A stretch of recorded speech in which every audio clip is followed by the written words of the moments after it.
झुमका गिरा रे बरेली के बाजार में गाने का बरेली से नहीं बल्कि अमिताभ बच्चन से है कनेक्शन। हेलो दोस्तों, मेरे चैनल पर आपका बहुत बहुत स्वागत है।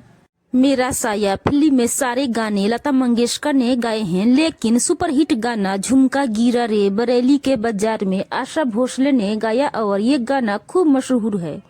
लेकिन आपको जानकर हैरानी होगी कि इस गाने का बरेली शहर से कोई कनेक्शन नहीं है। 1966 में रिलीज हुई साधना और सुनील दत्त स्टारर फिल्म मेरा साया का प्रसिद्ध गाना झुमका गिरा रे बरेली के बाजार में गाना जबरदस्त हिट हुआ था। इस गाने पर तमाम लड़कियों ने साल 1966 से लेकर अब तक झूम झूम कर डांस किया है। इस गाने को सुनने के बाद हर किसी को यही लगता है कि फिल्म का बरेली से कोई न कोई कनेक्शन जरूर होगा। लेकिन जिस गाने ने बरेली के झुमके को दुनिया भर में मशहूर कर दिया, उसका कनेक्शन बरेली से नहीं बल्कि अमिताभ बच्चन की पर्सनल लाइफ से है। तो चलिए बताते हैं इस गाने की मेकिंग का दिलचस्प किस्सा के बारे में। दोस्तों, हिंदी सिनेमा में कई गाने की मेकिंग का किस्सा बड़ा ही दिलचस्प है। किसी गीतकार के मन में कोई गाना कब आ जाए और वो कहाँ फिट हो जाए, इसका एक बड़ा ही दिलचस्प पहलू होता है। ऐसा ही गाना है झुमका गिरा रे बरेली के बाजार में। हिंदी सिनेमा के प्रसिद्ध गीतकार और शायर राजा मेहंदी अली खान ने जब इस गीत को लिखा होगा तो उन्हें ये भी मालूम नहीं होगा कि ये गाना इस कदर मशहूर हो जाएगा। राजा मेहंदी अली खान अक्सर बरेली आया जाया करते थे और उनकी दोस्ती अमिताभ बच्चन के पिता और प्रसिद्ध कवि हरिवंश राय बच्चन थे। यह बात सन 1941 की है। तब सिर्फ भारत था, हिंदुस्तान पाकिस्तान नहीं था। क्रिसमस की छुट्टियां चल रही थी और हरिवंश राय बच्चन थोड़े गमगीन थे क्योंकि कुछ वक्त पहले ही वह अपने पिता और पहली पत्नी दोनों को खो चुके थे। मीडिया रिपोर्ट की माने तो अंदर से पूरी तरह टूट चुके हरिवंश राय बरेली में अपने दोस्त, जो पेशे से प्रोफेसर थे, उनके घर आए हुए थे। उन प्रोफेसर साहब के घर तेजी सूरी भी पहुंची हुई थी। प्रोफेसर साहब के घर चाय पर बच्चन साहब और तेजी सूरी की पहली मुलाकात हुई।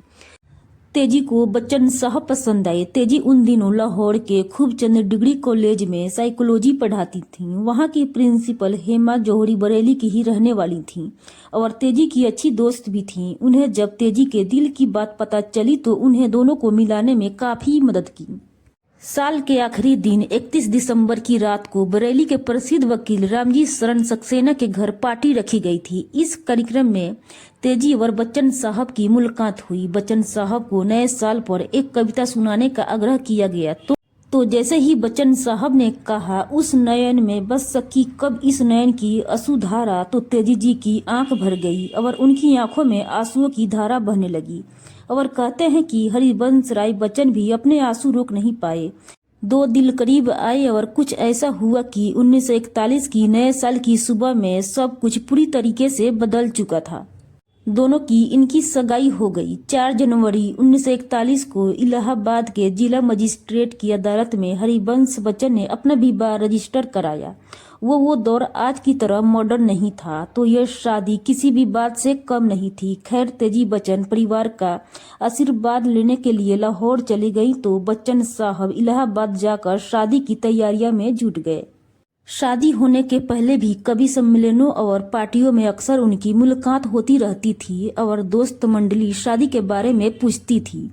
ऐसे ही एक कार्यक्रम में राजा मेहंदी भी थे। जब तेजी जी से पूछा गया कि यह सब कब तक चलेगा तो तेजी ने बड़े ही खूबसूरत अंदाज में कहा कि मेरा झुमका तो बरेली के बाजार में गिर गया है।